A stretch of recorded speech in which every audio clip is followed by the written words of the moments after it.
और खबरें तफसील से। जम्मू कश्मीर में अर्बन लोकल बॉडीज की खाली नशिस्तों और पहली बार मुनक्किद होने वाले डीडीसी इंतखाबात की तारीखों का ऐलान हो गया है। 8 मरहलों में ये इंतखाबात होंगे। 28 नवंबर को पहले मरहले के तहत वोट डाले जाएंगे। 22 दिसंबर को वोटों की गिनती होगी। पेश जम्मू से हमारे नुमाइंदे समीर भट्ट की रिपोर्ट।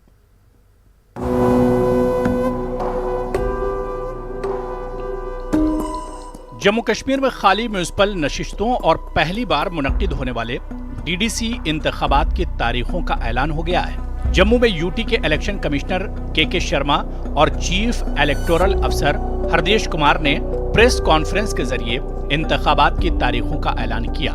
ये इंतखाबात 8 मरहलों में होंगे।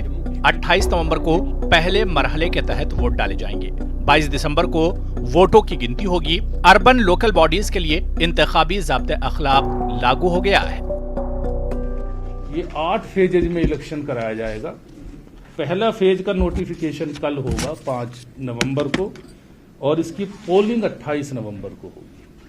तो 28 नवंबर, 1 दिसंबर, 4, 7, 10 दिसंबर, 13 दिसंबर, 16 दिसंबर और 19 दिसंबर, ये 8 फेज हमने किए हैं। स्नो बाउंड एरियाज को पहले 2 फेज मिलेंगे और स्नो का चांसेस बन जाते हैं। डेट जो काउंटिंग की है वो 22 दिसंबर है और आज से now I have announced the municipal bodies election model code of conduct has come in place which will apply to whole of the urban local bodies which are going to polls. Means अगर Srinagar municipal corporation में एक भी seat vacant है तो whole municipal body will be under model code of conduct. Jammu Kashmir में पहली बार DDC इंतखाबात हो रहे हैं। तमाम 20 अजला की 280 सीटों पर ये इलेक्शन होंगे। हर जिले में 14 इंतखाबी हल्के बनाए गए हैं। इलेक्शन कमिश्नर के मुताबिक इंतखाबात के लिए तमाम तर तैयारियां मुकम्मल कर ली गई है। इंतखाबात में खवातीन और SC/ST तबकों से वाबस्ता लोगों को रिजर्वेशन भी दिया गया है। जम्मू कश्मीर का ये पहला स्टेट इलेक्शन कमीशन अभी बना है, जैसे आपको मालूम है, और पहली ही बार डिस्ट्रिक्ट डेवलपमेंट काउंसिल की इलेक्शन सारे 20 जिलों में होने जा रही हैं और इसका मैं यहाँ पर आपके सामने अनाउंस कर रहा हूँ। जैसा आपने अभी तक जाना होगा कि हर एक जिले में डिस्ट्रिक्ट डेवलपमेंट काउंसिल की 14 कॉन्स्टिट्यूंसीज रहेंगी और ये चूंकि इलेक्शन पहली बार हो रही है तो ये 20 जिलों में 14 कॉन्स्टिट्यूंसीज को लेके 280 डिस्ट्रिक्ट डेवलपमेंट काउंसिल की जो कॉन्स्टिट्यूंसीज बनती हैं उनकी इलेक्शन होगी। इसकी डिलिमिटेशन करी जा चुकी है, वो पहले भी आपको मालूम है और उसका समाचार पत्रों में और मीडिया में ऑलरेडी कवरिंग हुई है। रिजर्वेशन SCs के लिए, STs के लिए और विमेन के लिए ये इसमें होनी थी। ये कल हमने फाइनलाइज करके कल नोटिफिकेशन निकाली है। यूटी बनने और डोमिसाइल कानून के बाद अब वेस्ट पाकिस्तानी रिफ्यूजीज को भी जम्मू कश्मीर के इंतखाबात में वोट डालने का हक हासिल हुआ है। इलेक्शन कमिश्नर ने कहा कि इस बार वेस्ट पाकिस्तानी रिफ्यूजीज भी इंतखाबात में हिस्सा ले सकते हैं। हमारे रिफ्यूजी थे जो कि मेन पार्लियामेंट इलेक्शन में पार्टिसिपेट करते थे लोकसभा में, लेकिन स्टेट की इलेक्शन में पार्टिसिपेट नहीं करते थे। अब ये केंद्र शासित प्रदेश बनने के बाद में और डोमिसाइल सर्टिफिकेट जब आ गया है उनकी पूरी इंटाइटलमेंट जो डेफिनेशन है रिप्रेजेंटेशन ऑफ पीपल एक्ट में ऑर्डिनरी रेजिडेंट की, वो सब इलेक्टर बन सकते हैं। कोरोना वायरस के चलते इलेक्शन कमीशन ने जिला इंतजामिया को नोटिफिकेशन जारी की है। पोलिंग बूथों पर कोरोना के हवाले से एहतियाती तदाबीर को अपनाया जाएगा। कोविड-19 पैंडेमिक को लेकर के द होल इलेक्शन प्रोसेस, चाहे वो नॉमिनेशन की हो, चाहे वो कैंपेनिंग की हो, चाहे वो पोलिंग की हो, उसमें इंतजाम किए जाएंगे। सोशल डिस्टेंसिंग, मास्क का यूज, सैनिटाइजर्स का यूज, जहां जहां जरूरत है फेस शील्ड दी जाएगी पोलिंग स्टाफ को, जहां जहां पे जरूरत फील होगी वहां पे किट्स भी दी जाएंगी। तो ये सारे अरेंजमेंट किए जाएंगे और जो लार्ज असेंबलीज उन सब पे भी बैन होगा। हमने डिटेल्ड गाइडलाइंस डिप्टी कमिश्नर्स को जारी की हैं। सरकार ने डिविजनल कमिश्नर कश्मीर और डिविजनल कमिश्नर जम्मू को जम्मू कश्मीर पंचायत और डीडीसी इंतखाबात के लिए नोडल अफसरान तैनात किए हैं। इलेक्शन कमीशन के मुताबिक पोलिंग के लिए मुनासिब मराकज कायम किए गए हैं। इंतखाबात के लिए सिक्योरिटी के भी सख्त इंतजाम किए गए हैं। न्यूज़ 18 के लिए जम्मू से समीर भट्ट की रिपोर्ट। और आइए इस पूरे मामले पर बात करते हैं। इस वक्त हमारे साथ हमारे नुमाइंदे समीर भट्ट जुड़ चुके हैं। समीर, जैसा कि आप जानते हैं, हालिया दिनों सियासी लीडरान की जिस तरह से हलाकतें पेश आई हैं, ऐसे में ये इंतखाबात का इनेकाद कितना बड़ा चैलेंज होगा? देखिए जिलानी, ज़ाहिर तौर पर एक बड़ा चैलेंज है सरकार के लिए, क्योंकि सिक्योरिटी के नुक्ते नज़र से अगर हम देखें तो पिछले कई महीने से लगातार जिस तरह सियासी कारकुनों पे हमले हो रहे हैं, चाहे वो कांग्रेस के हों, चाहे वो बीजेपी के हों या बाकी पार्टीज़ के हैं, लगातार सरपंच को अटैक किया गया, पंच को अटैक किया गया। इवन की जो प्रोमिनेंट वर्कर्स थे मुख्तलिफ पार्टियों के, उन लोगों को भी अटैक किया गया, उन पे हमले किए गए और जिसमें कई पॉलिटिकल वर्कर्स की जानें चली गई। ज़ाहिर तौर पर एक बहुत बड़ा चैलेंज है, और ख़ासकर क्योंकि अगर हम देखें तो जो पंचायत पोल, जो बाई पोल हो रहे हैं, पंचायत इलेक्शन जो हो रहे हैं पंचायत सीटों के लिए, उसमें ज़्यादातर जो सीटें हैं वो वहाँ पे वैकेंट रही थी, जहाँ जो साउथ कश्मीर का एरिया है, जिसमें अनंतनाग, कुलगाम का एरिया है, और इसी तरह से पुलवामा का जो एरिया, शुपियाँ का इलाका है, वहाँ पे ये वैकेंट रही थी। वहाँ पे फिर इलेक्शन करवाने हैं, और जाहिर तौर पर एक बहुत बड़ा चैलेंज है। लेकिन जिस तरह इलेक्शन कमिश्नर का कहना है, उनका ये कहना है कि सारे सिक्योरिटी के जो इंतजाम हैं वो किए गए हैं। लॉ एंड ऑर्डर की जो मशीनरी है, उनसे लगातार जो एडमिनिस्ट्रेशन की बात हुई है, जो इलेक्शन कमीशन की बात हुई है, और जाहिर तौर पर जो मंथन हुआ है, एक डिटेल रिव्यू हुआ है सिक्योरिटी का, जो प्लान एक खाका मुरतब किया गया है सिक्योरिटी के लिए, उस पर उन्होंने कहा कि वो सेटिस्फाई हैं, वो उस पर मुतमईन है, और उनका एक एश्योरेंस है, उन्होंने एक यकीन दहानी करवाई है। इस वक्त हमारे साथ इलेक्शन कमिश्नर के शर्मा साहब भी जुड़ चुके हैं। शर्मा साहब, आपका खैर मकदम है बहुत बहुत। सर, सबसे पहले आपसे ये जानना चाहूँगा कि कश्मीर में जिस तरह के हालिया दिनों सियासी लीडरान की हलाकतें हुई हैं, ऐसे में इंतखाबात का इनेकाद एक चैलेंज है, क्योंकि उम्मीदवार, स्टाफ और दीगर जुड़े लोग हैं, उनकी सिक्योरिटी एक चैलेंज होगा। कैसे इसको आप हल कर पाएंगे? ये जनरल इलेक्शन हमारे जो नई हमने डिस्ट्रिक्ट डेवलपमेंट काउंसिल बनाई है पहली बार जम्मू कश्मीर में जी, उसके लिए हो रही हैं। ये बड़ी इंपॉर्टेंट इलेक्शन है जी। सारे सिक्योरिटी इंतजामात जो हैं वो हमने किए हैं जी। इसमें पूरी तैयारी हुई है। जो लॉ एंड ऑर्डर से जुड़ी हुई मशीनरी रियासत में है जी। उसकी सरकार ने एक कमेटी भी बनाई थी होम सेक्रेटरी की अध्यक्षता में। उन्होंने सारी पुलिस के दोनों कश्मीर में, जम्मू में बात करके पूरे इसके इंतजाम किए हैं। तो जो भी ये इलेक्शन करने के लिए एक सेफ और सिक्योर एटमॉस्फेयर करना है सिक्योरिटी पॉइंट ऑफ व्यू से जी। उसका इंतजाम किया गया है। साथ में हमने यहाँ पर पार्लियामेंट इलेक्शन करी जम्मू कश्मीर में, उस समय भी यहाँ पर सारे इंतजाम हुए। तो पुराने एक्सपीरियंस को मद्देनजर रखते हुए हमें पूरी उम्मीद है कि इलेक्शन ठीक ठाक होगी। सर, वेस्ट पाक रिफ्यूजीज पहली मरतबा इंतखाबात में हिस्सा ले रहे हैं, अहल हो गए हैं, तो इसके अलावा खवातीन हैं और SC/ST की रिजर्वेशन दी गई है इनको, तो इसको आप किस नज़र से देखते हैं और कितने अहम हैं ये दोनों इकदाम? क्योंकि रिजर्वेशन के हवाले से अगर हम बात करें तो कुछ जमातों ने इस पर एतराज़ भी जताया है। इलेक्शन में रिजर्वेशन होना ये भारतवर्ष की कॉन्स्टिट्यूशन का एक हिस्सा है जी। विमेन रिजर्वेशन और SC/ST की रिजर्वेशन जी। इस बार जो इसमें जो पहली पंचायत इलेक्शन हुई उसमें भी SC और ST के लिए और विमेन के लिए रिजर्वेशन है।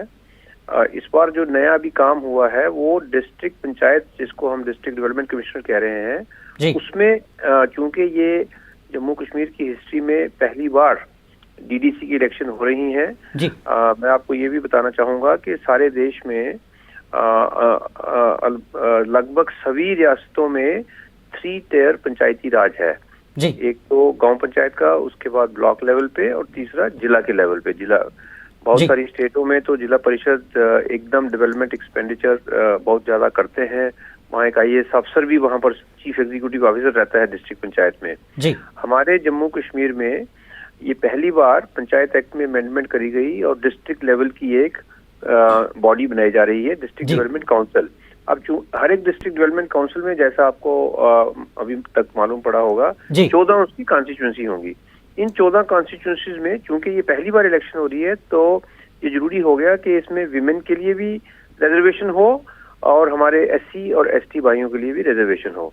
तो जैसा इलेक्शन में किया जाता है कि कॉन्स्टिट्यूंसी रिजर्व करी जाती हैं, तो इसका पूरा एक प्रोसेस करके सभी जिलों में, जम्मू कश्मीर के जो 20 जिले हैं, सभी में 14 कॉन्स्टिट्यूंसीज, जितनी पॉपुलेशन है उसका एक फार्मूला है कि किस डिस्ट्रिक्ट में कितनी ऐसी पॉपुलेशन है, उसके परसेंटेज के मुताबिक वहां पर कॉन्स्टिट्यूंसी रिजर्व करी गई है।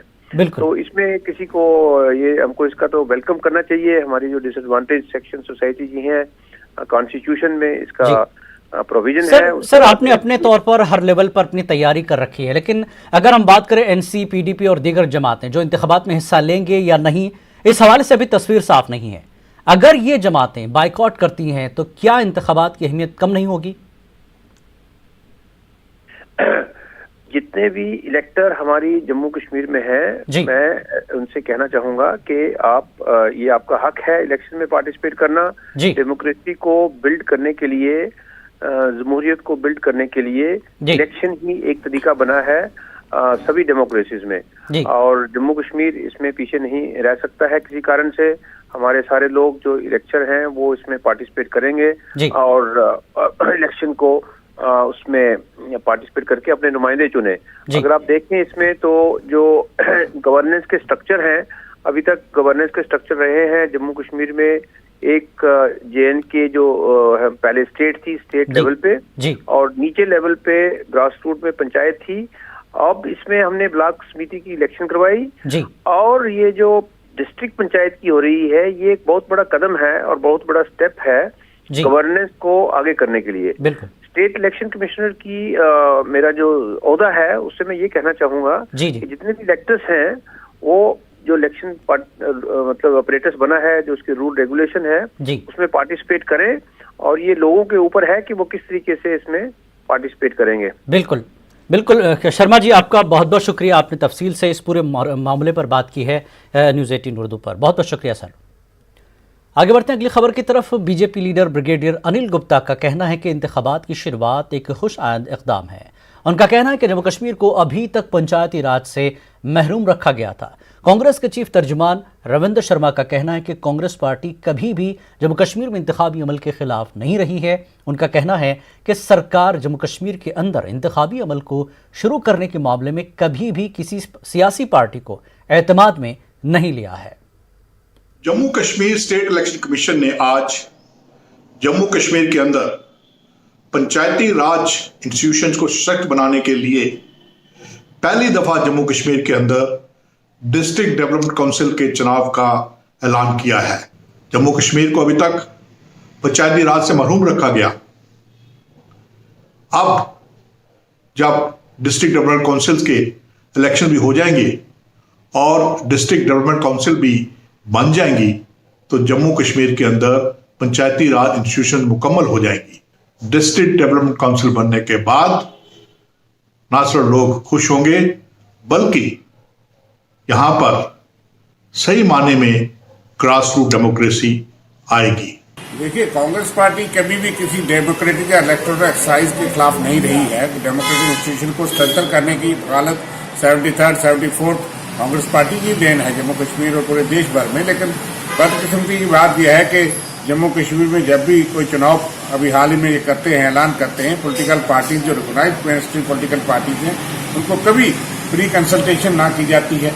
और ये ऐसा मौका है कि आप सिक्योरिटी सिनेरियो भी है, और डिलिमिटेशन से लेकर ये नया निज़ाम जो क्रिएशन ऑफ कॉन्स्टिट्यूंसी से लेकर के हमने सवाल उठाए, लेकिन इलेक्शन कमीशन या इलेक्शन अथॉरिटी ने कभी भी कांग्रेस पार्टी और बाकी पॉलिटिकल पार्टीज को भी ऑन बोर्ड नहीं लिया, जो कि एक प्रेसिडेंट है इलेक्शन कमीशन का किसी भी इलेक्टोरल एक्सरसाइज के लिए। इसलिए हम एज ए लार्जेस्ट और रिस्पॉन्सिबल नेशनल पार्टी होने के नाते इसके बारे में रिव्यू करेंगे, और जरूर जो है आने वाले समय में जल्द ही इसके ऊपर पार्टी हाईकमांड की कंसल्टेशन के साथ फैसला लिया जाएगा जो ग्राउंड के हालात है। पीपुल्स अलायंस फॉर गपकार डिक्लेरेशन का एक वफ्द 7 नवंबर को जम्मू खित्ते का दौरा करेगा। वो मुख्तलिफ समाजी और सियासी तंजीमों के नुमाइंदों से बात करेगा। अराजी कानून से मुताल्लिक लोगों में पाई जा रही नाराजगी के बीच ये दौरा किया जा रहा है। साबिक वज़ीर आला फारूक अब्दुल्ला, महबूबा मुफ्ती, सज्जाद लोन और मोहम्मद यूसुफ तारिगामी वफ्द में शामिल होंगे। PDP के जनरल सेक्रेटरी सुरेंद्र चौधरी के मुताबिक महबूबा मुफ्ती कल ही जम्मू पहुंच रही हैं। उनके बाद फारूक अब्दुल्ला भी जम्मू पहुंच जाएंगे। जम्मू के वफ्द के दीगर लीडरान 6 नवंबर को जम्मू पहुंचेंगे। वाज़ेह के जम्मू कश्मीर की खुसूसी हैसियत को बहाल करने के लिए जद्दोजहद की खातिर ये अलायंस कायम किया गया है। ये डेमोक्रेसी है, देश में आज़ादी है और हमारा आइन हमारा एक इजाज़त देता है, हमारे फंडामेंटल राइट्स हैं, हम अपनी बात रख सकते हैं, अपने विचारों को शेयर कर सकते हैं। ये विचारों की लड़ाई है और इसमें अगर सरकार यहाँ चंद कोई मवालियों को कहती है कि या प्रोटेस्ट करें तो वो मवाली आ जाएंगे तो उनको हम थोड़ा मानेंगे।